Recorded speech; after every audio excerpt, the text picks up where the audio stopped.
it's nearly spring. This is the time of year where I usually book holidays but also like to look back on past adventures. After going down a bit of a rabbit hole, I found myself looking back at some footage from a few years ago of a road trip in the wilds of Scotland called the North Coast 500, or the NC 500 for short.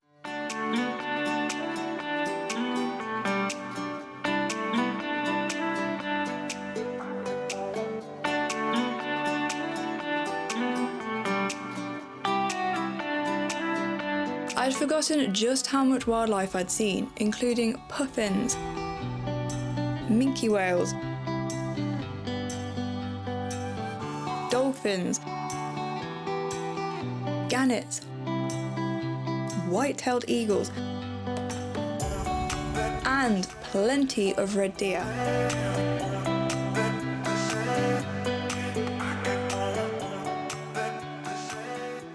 So my mind started to wonder, how do I combine this idea of a red deer with the inspiration I'm getting from spring's imminent arrival? One particularly famous red deer, yes, there is another famous deer other than Rudolph, was called Callum. And one of the things Callum was famous for was poking his head into people's car windows, trying to find any morsel of food he could get.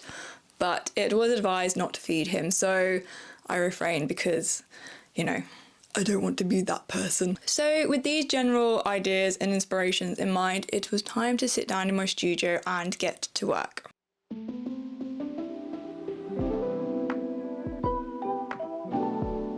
I had a sort of abstract idea in my head of a deer with antlers filled with leaves and vines and flowers like blossom and snowdrops and lambs and all sorts of spring-like things.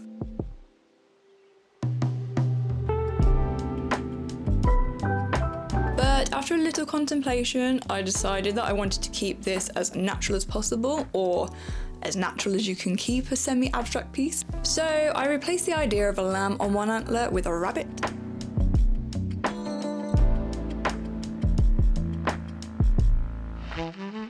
Rabbits are typically seen as a spring animal and are used as one of the feature animals of Easter. They don't hibernate and reappear in spring, so when I googled why they are so symbolic of this time of year, I found out it's because they symbolise fertility and new life due to, quote, their energetic breeding habits.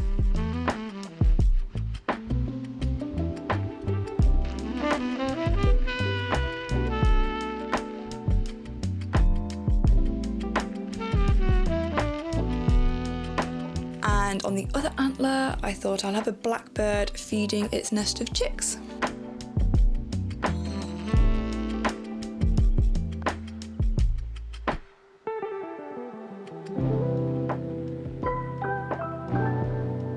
Now, there are a lot of garden birds in Britain I could have chosen from. I could have gone for a blue tit or a goldfinch or a sparrow, but I chose blackbird because growing up they used to nest in the hedge in my parents' back garden every year, and it was always amazing to see.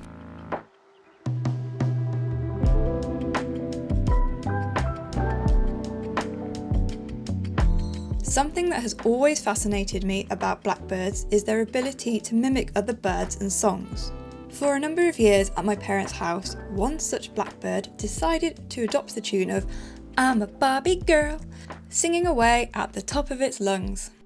She fondly became known as the Barbie bird.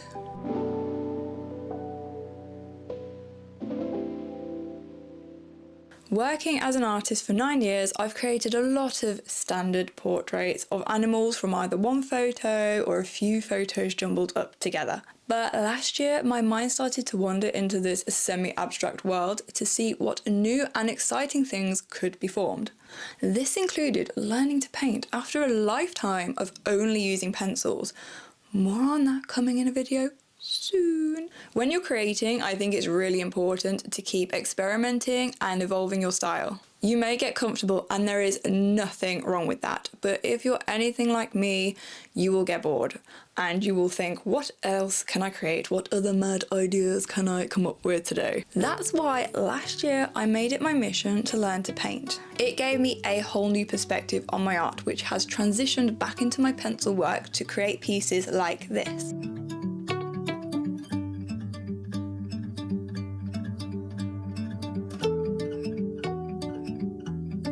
Deer, and particularly red deer, are one of those species that always feel so special to see in the wild. Despite being Britain's largest land mammal and living in herds, it always feels like spotting them is such a rare occurrence, unless you know where to look.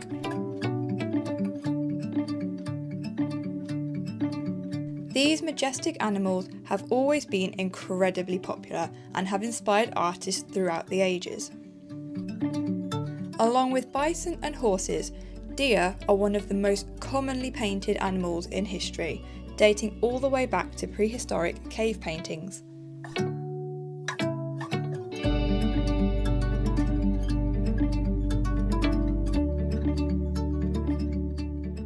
And here it is, the final result, a mix of inspiration from a Scottish road trip and spring. If you like this piece, it is currently up for sale on the David Shepherd Wildlife Foundation website, which I will link in the description below.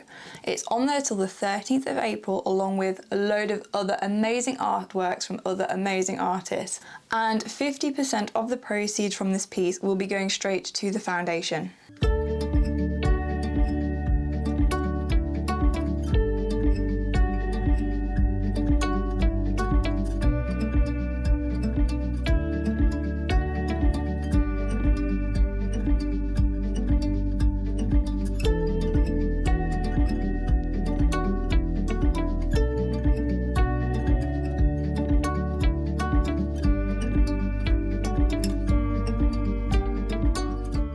Thank you for watching what has basically been a day in the life of me, brain dumping onto a piece of paper, but it will clear up space in my head to create other artworks, maybe similar to this one. And remember, you're only as good as your last artwork, unless it was a rubbish artwork compared to what you did before. Then you're as good as the artwork before. That's a really rubbish saying. Who came up with that saying, or did I make that up? If you've liked this video, please subscribe, please give it a thumbs up, please give it a comment and I'll reply, and I'll see you in the next one. Bye for now!